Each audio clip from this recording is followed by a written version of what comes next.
getting close to the time where you're going to step down. Right. Any second thoughts? Every day, I think there are second thoughts. It's just a hard thing. You walk away from people you've worked with for more than 30 years. It's a hard thing to do. And you feel, to some degree, you feel like you're letting them down. The things that I don't feel so good about are less to do directly with schools and more to do with the kind of policy and political environment that schools operate in. How do we do security the very best way that we can possibly afford to do, obviously? But then how do we manage folks' anxiety around school violence, right? That's a real concern. And that's another thing that I think our state, frankly, could do more to assist with. It is the largest school district in the city and one of the largest in the state. And after 11 years, Dr. Brian Woods is stepping down as superintendent. He is widely known as a huge advocate for public schools. So will that be lost? Maybe not. Dr. Woods in tonight's Spriester Session talking about what he thinks will happen with his future, keeping schools safe in the wake of Uvalde, and what he thinks is the biggest threat to Texas public school. I know I've made the right decision. Yeah, it's a great time. Our board has picked a great leader to succeed me. And so while I have these little twangs of pain, and I'll admit to that, I know it's the right time and it's a good decision. When you say it's the right time, what does that mean? Yeah, I think, that any school leader, I guess any leader of any organization would tell you that the couple of years around COVID was really hard for a whole lot of reasons. There was no playbook for that. And so managing public health and people's fears and the politics has been a real challenge. But I don't think anybody wanted to walk away from a situation that was in the ditch. And I obviously didn't. My entire career has been at Northside. And so I wanted us to just get back to a situation where we would attract good candidates and we had a solid board that I felt would make a really good decision. And so in the fall of this year, we were at that place and I felt like it was a good time, still feel that way now that we're 6 months removed from that. And I'm really excited about the future of the district. There were a lot of people when you first announced that they felt a sense of loss, not only for Northside, but also because you have been such a vocal advocate of public schools. Yeah. What do you say to those people? Yeah, that's part of the group that you hate to let down, right? What I say to those people is I think John Kraft, my successor, will step into those shoes. I'll continue to do that work just in a different organization with a slightly different role. But I think that work is important. It's become, in the last 11 years, my life's work, the most important work I think I can contribute to. And so I acknowledge that, folks feel that way, and I feel badly about that. It doesn't change the decision, but I do look forward to seeing what John Kraft will do with that responsibility, because I do think it's a responsibility of those of us especially who are in very large, very high-profile districts. That's part of what we should be doing, is advocating not only for our own kids, but for kids broadly, right? Just for all kids, all public school kids. Is there a deja vu there a little bit? Because I remember when you took over and John Folk was before you, right. He was an outspoken Absolutely. advocate and still is for public schools. So yeah. you certainly stepped into those shoes nicely. It's true. And I don't know, honestly, if I would have done this the way that I have had I not worked directly for John Folks, because I was so impressed with his ability to do the job at a very high level, but still find time to advocate for children and the things that they need, including great teachers and so forth. And so that's where I learned that, honestly, and tried to carry on that legacy for the last 11 years.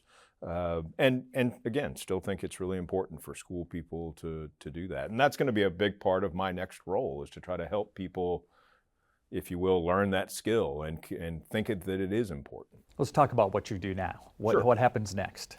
Yeah, so in July, I'm going to start working for an organization called the Texas Association of School Administrators. It's an organization I've been the president of in the past. I'm well familiar with it. The executive director is Kevin Brown, who used to be the superintendent at Alamo Heights not long ago.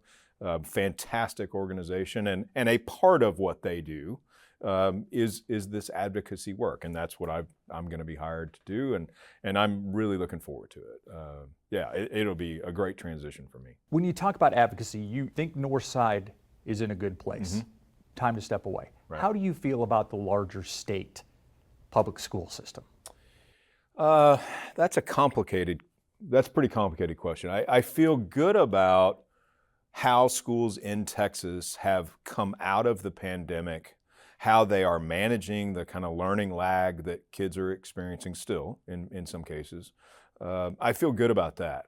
The things that I don't feel so good about are less to do directly with schools and more to do with the kind of policy and political environment that schools operate in.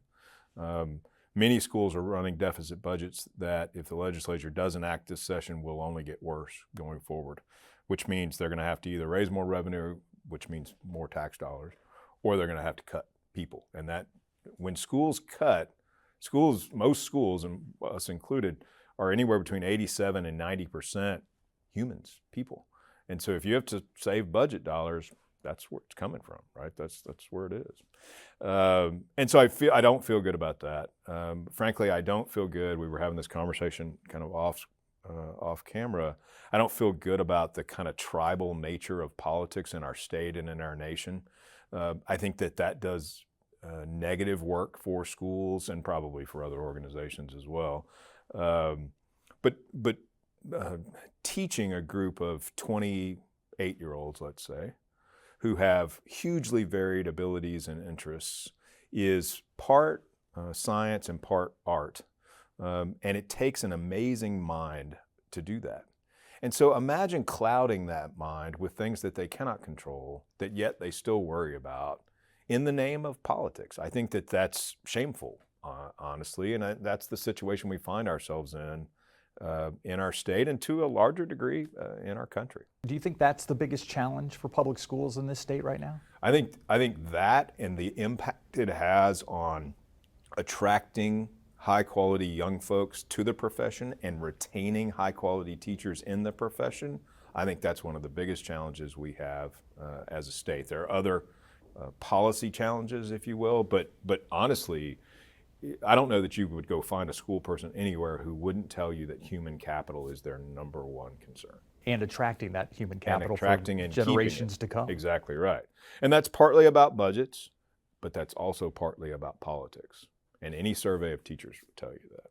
Does that even go to school boards? Like you've seen efforts by certain political groups to take over school boards? Absolutely. On both sides of the political spectrum, right? Again, that goes to this kind of notion of tribalism, that the way our group, whatever group it is going to gain power is to take over seats, right? Change the people who are in the seats. And the people you see being targeted, again, by either the left or the right, or perhaps both, are the people who are more centrist. They're trying to be reasonable. They're trying to listen to all sides of an argument and then make a good decision in the case of trustees in the name of children. And yet you see folks on both the left and the right attacking that. You're not far enough our way, whatever way it is. And again, I think that's a really dangerous thing, not just at the school level, but for our country. I think that's a dangerous way to do business in the people who manage our public dollars. Does that play out in books that can be in public libraries and school libraries? Does it play out in vouchers? Does it play out in how schools are funded? Of course, all those things. And you could make a list that would be 10 times that big, right?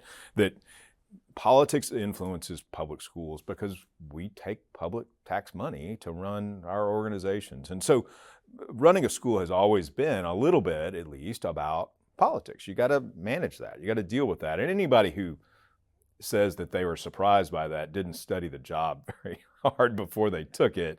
But I think that the situation now is much more intense, again, because of this kind of tribal nature of the way we do politics in our country. And I think that's a real shame, and it does us a disservice. When we take reasonable people, whether they're running for Congress or the state legislature or a school board in Bexar County, and we discourage them because they're the ones being attacked by folks on the left and the right, that can't be good. That can't be good for that client that we're really trying to meet the needs of, the 4 or 3-year-old to 18-year-old population.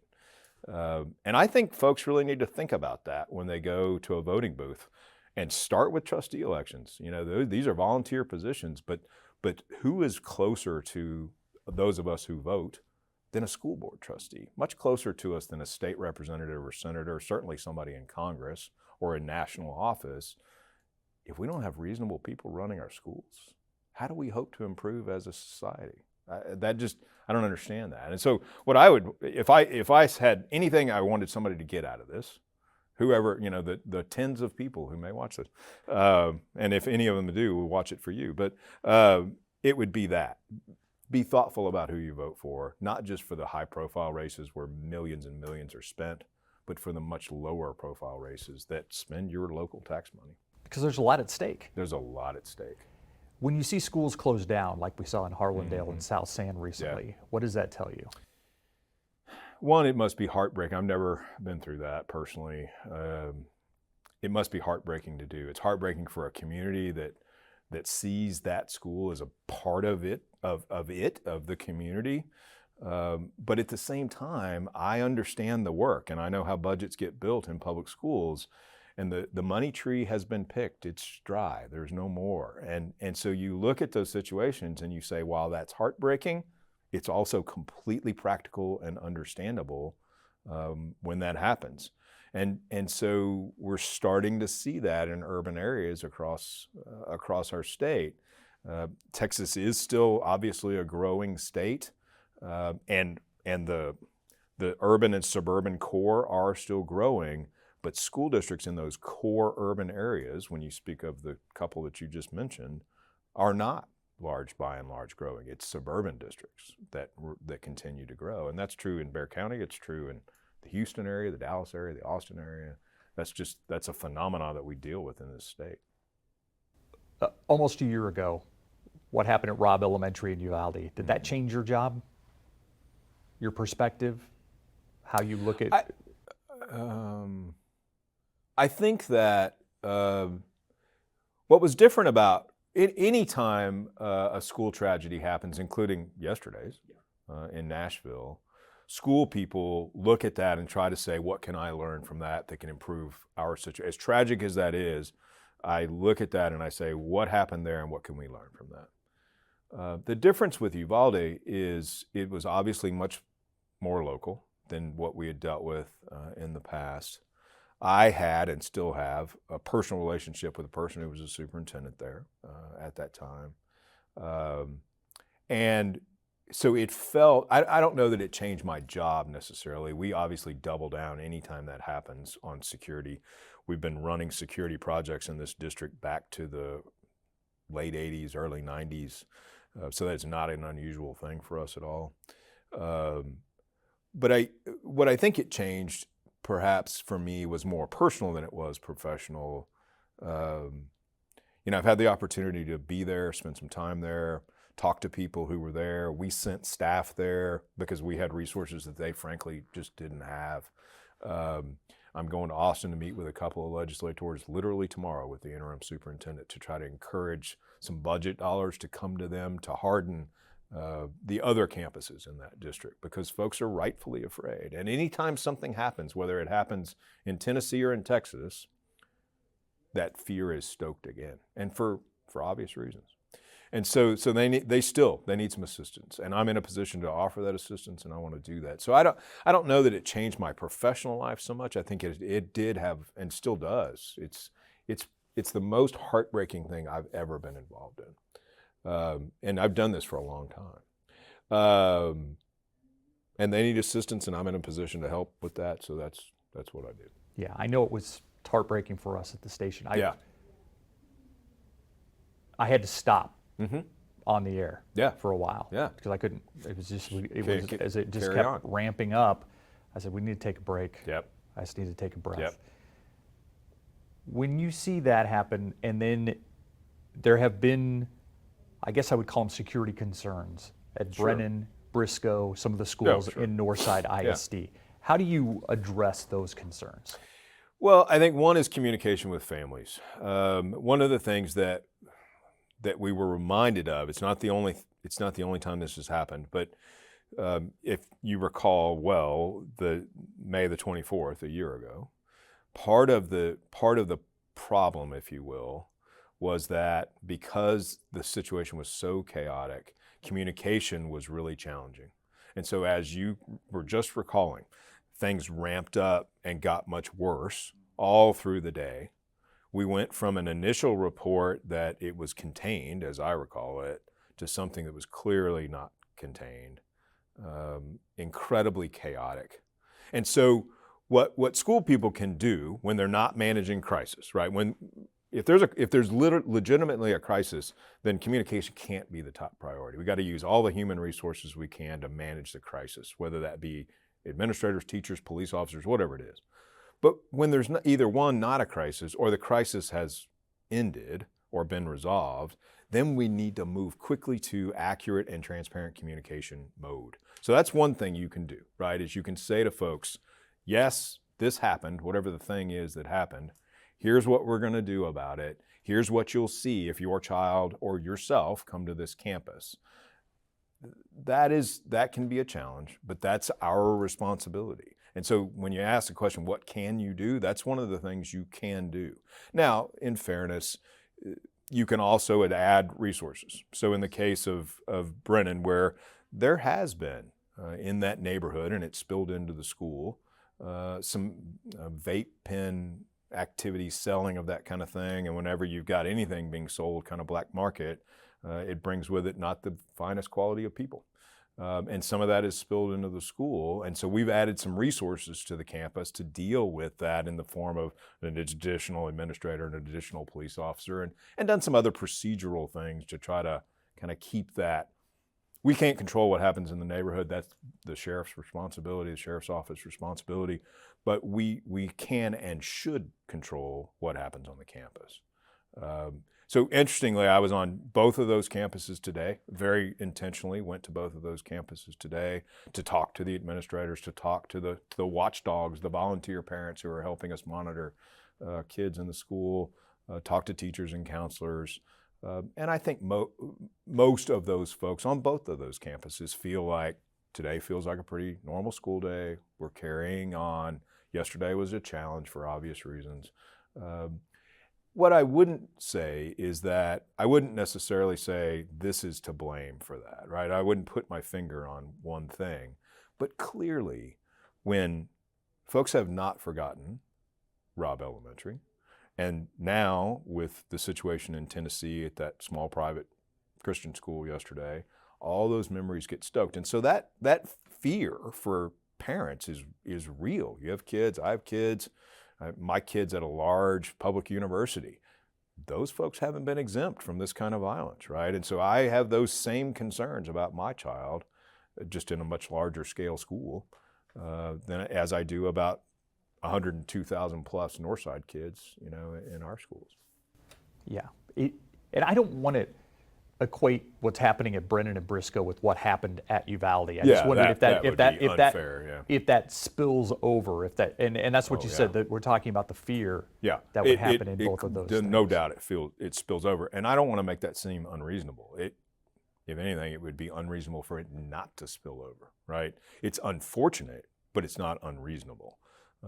What's happened at those schools, or any school, in the almost year now since Uvalde, is what starts as a relatively minor security concern gets escalated very quickly because of folks' legitimate fear of violence.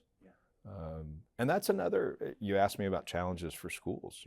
That's another real challenge, is how do we manage, one, how do we do security the very best way that we can possibly afford to do, obviously. But then how do we manage folks' anxiety around school violence, right? That's a real concern, and that's another thing that I think our state, frankly, could do more to assist with, both on the side of the coin that is hardening buildings and policing and all of that, but also about, are we really addressing the mental and emotional health needs of our kids and their families? my opinion is we don't do a great job of that in the state, and there's a lot more we could do on that front, something else to advocate for. Yeah, absolutely. You can add to your list there. Yeah, exactly. So you're starting a new job. Will leaving San Antonio be in your future plans? That is not in the plan. As it stands today, that is not in the plan. My wife and I, we've been here for the last 30 plus years. Our son grew up here. This is home for him as well as it is for us. My dad lives near us. I have no plans to leave, and no desire. So what started 30-some years ago at Marshall High School, civics teacher, social studies? Yeah, and U.S. history, a little bit of economics. Yeah, a little bit all kinds of stuff. Yeah. Is it going to be odd when you walk out in June and realize you're no longer an employee of Northside? Absolutely. I think it's going to be, and what I don't know is, when is it going to feel odd? Is it going to feel odd in June, or more likely, is it going to feel odd near the end of August as you start to see those yellow buses run around? And, that natural, schools have such a kind of cyclical nature.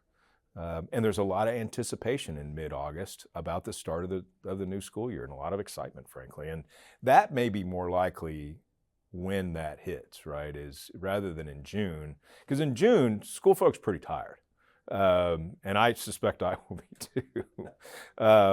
And so I think it may be more like the return to school for the 23-24 school year that I'll really kind of feel that. Talk about how you leave Northside, like your confidence in the school district as you step aside. Yeah, I feel really good about it. I told you earlier, this timing was very intentional. I wanted to announce. A lot of people said to me, why did you announce in late October? That seems odd. I said, there's a method to that madness, at least in my kind of disturbed mind. I wanted to give the board plenty of time to do a thorough search and get somebody in place before the end of the school year. And the reason for that is, even if you hire an experienced superintendent, which clearly they have done in my successor, this will give that person 2 solid months before more than half the staff and all of the kids go home for the summer to get to events, to make a name for himself, to have a name and a face associated, to be able to talk to people about the things he cares about and his philosophy. That's really important. And to have that be put off until August, when folks are coming back for the school year, seemed like a disservice to the school district. So really, I literally said, let's get somebody here by April or May, and then I backed it up, and that got me to late October, which is when the announcement was made. It was absolutely intentional. And that said, to answer your question, I feel really confident. I feel confident in the next superintendent. I feel very confident in this board, tremendously confident in a dedicated and a staff that sticks to it. We have very low turnover for a school system in Northside. And I feel like if I were going to leave, it probably doesn't get much better than this as far as the timing is concerned. That's all the questions I have, Doctor. Anything else you want to bring up? Anything else you want to talk about? I think you did great. All right. I think that's good. Dr. Brian Woods, appreciate your time. Absolutely. Don't be a stranger, please. No, not at all. Always available. Keep up to date with all of San Antonio's top news, weather, and so much more by clicking the like and subscribe buttons below. And once again, thanks for watching KSAT.